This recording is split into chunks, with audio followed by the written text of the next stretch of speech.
पहलगाम और चंदनबाड़ी घूमने के बाद अब हम निकल चुके थे श्रीनगर के लिए। Hey guys, welcome back to my channel. Hope you all are doing good. This is part 2 of my Kashmir series और इस वीडियो में मैं आपको ले चलूँगी गुलमर्ग। आई होप आपने पार्ट 1 अब तक देख लिया होगा और उसे एंजॉय भी किया होगा, और नहीं देखा है तो उसका लिंक मैं डिस्क्रिप्शन में बॉक्स में दे दूँगी, आप देख लेना। चैनल पे नए हो तो उसे सब्सक्राइब कर लेना। गुलमर्ग की हमारी कहानी ये है कि हम पहले गुलमर्ग में स्टे नहीं करने वाले थे, किसी का मन नहीं था, लेकिन सिर्फ मेरा मन था क्योंकि मुझे स्नोफॉल चाहिए थी, जो कि अनफॉर्चुनेटली मुझे नहीं मिली। इसलिए हम पहलगाम से पहले श्रीनगर गए, वहाँ हमने एक दिन स्टे किया और उस बीच हमें गुलमर्ग में एक स्टे भी मिल गया।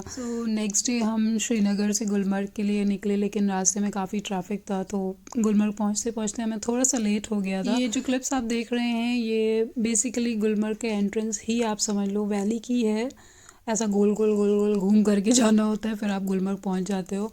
मतलब मेन गुलमर्ग जो है जहाँ पर बर्फ़ आपको मिलती है वहाँ पहुँच जाते हो। ट्रैफिक बहुत ज़्यादा था तो हमें पता था कि हम गोंडोला नहीं कर पाएंगे, लेकिन फिर भी हमने रास्ते से ऑनलाइन बुकिंग करा ली थी अपनी टिकट्स की। और जब हम पहुँचे तो वहाँ पर 1-2 किलोमीटर लंबी लाइन लगी हुई थी लोगों की। अराउंड 1 बजा था जब हम पहुँचे थे। अगर आपको गोंडोला राइड लेनी है सेम डे तो आपको सुबह जल्दी पहुंचना पड़ेगा, ताकि आपको बहुत ज़्यादा रश ना मिले। और हमारे साथ प्रॉब्लम ये भी हुई थी कि स्नो पड़ी थी कुछ दिन पहले, तो गोंडोला राइड बंद चल रही थी और उसी दिन खुली थी जिस दिन हम पहुंचे थे, तो इसलिए भी बहुत ज़्यादा भीड़ थी। और नेक्स्ट डे का भी कोई ठीक नहीं था कि खुलेगी या नहीं खुलेगी, इसलिए बहुत ज़्यादा भीड़ थी। हम गुलमर्ग भी अपनी ही गाड़ी से गए थे, तो अगर आप गाड़ी से जा रहे हो तो कोई प्रॉब्लम नहीं होती है, आराम से आप जा सकते हो अपनी गाड़ी से अगर स्नो नहीं है रोड पे तो, वरना बहुत स्लिप करेगी। आपकी अपनी गाड़ी नहीं जा पाएगी, आपको चेन वाली जो टैक्सीज होती हैं वो लेनी पड़ती हैं। इन हरी भरी वादियों से गुजरते हुए हम पहुंच चुके थे अब गुलमर्ग। और ये गुलमर्ग का टैक्सी स्टैंड है, यहाँ पे बहुत सारी शॉप्स हैं जहाँ से आप वो जो जैकेट्स, वो जो सूट होता है ना बर्फ़ वाला, स्नो वाला सूट्स, जो ड्रेस होती है वो आप यहाँ से ले सकते हो अगर आपको लेना है तो। हमने तो नहीं ली थी क्योंकि हमें ज़रूरत नहीं थी, हम घर से ही अपने कपड़े सब ले करके चले थे उस हिसाब से। तो अगर आप गुलमर्ग अपनी गाड़ी से जा रहे हो तो एंट्री के टाइम पर वो थोड़ा सा प्रॉब्लम करते हैं जो लोकल टैक्सी वाले होते हैं।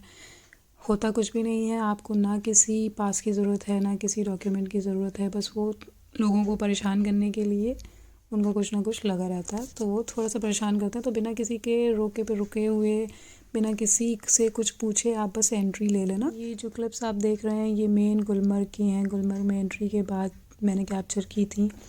तो ये गुलमर्ग के हाल हैं आपके मिड मार्च में, ठीक है। तो आप इस हिसाब से अंदाज़ा लगा सकते हो कि गुलमर्ग में कैसा होता होगा। और उससे एक हफ़्ता पहले गुलमर्ग में स्नोफॉल हुई थी, बहुत अच्छी स्नोफॉल हुई थी। यार अगर तुम कश्मीर विज़िट कर रहे हो तो गुलमर्ग भी ज़रूर विज़िट करना, क्योंकि ये अपने आप में एक अलग ही एक्सपीरियंस होता है। मैंने ज़िंदगी में आज तक ऐसा कुछ नहीं देखा, मैं बहुत सारे हिल स्टेशंस गई हूँ लेकिन गुलमर्ग जैसा कुछ भी नहीं देखा।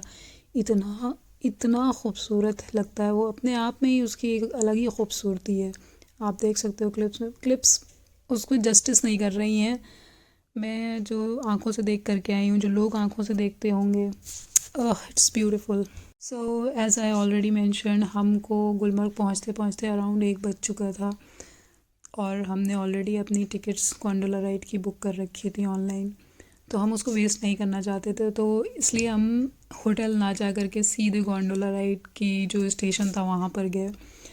हाँ, और उसके लिए गम बूट्स आपको बाहर से ही मिल जाते हैं, स्टेशन के बाहर बहुत सारे लोग बैठे होते हैं, वहाँ गम बूट्स मिल रहे होते हैं, आप ले सकते हो उनसे।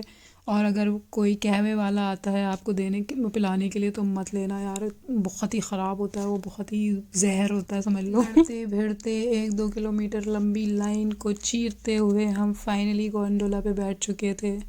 और गोंडोला के जो नज़ारे हैं मत मिस करना, मत मिस करना। अगर गुलमर्ग जा रहे हो तो गोंडोला ज़रूर करना। और जिस दिन हम गए थे हमारा इरादा तो था फ़ेज़ 2 तक जाने का, लेकिन फ़ेज़ 1 ही सिर्फ खुला हुआ था तो हमें उसी में सब्र करना पड़ा।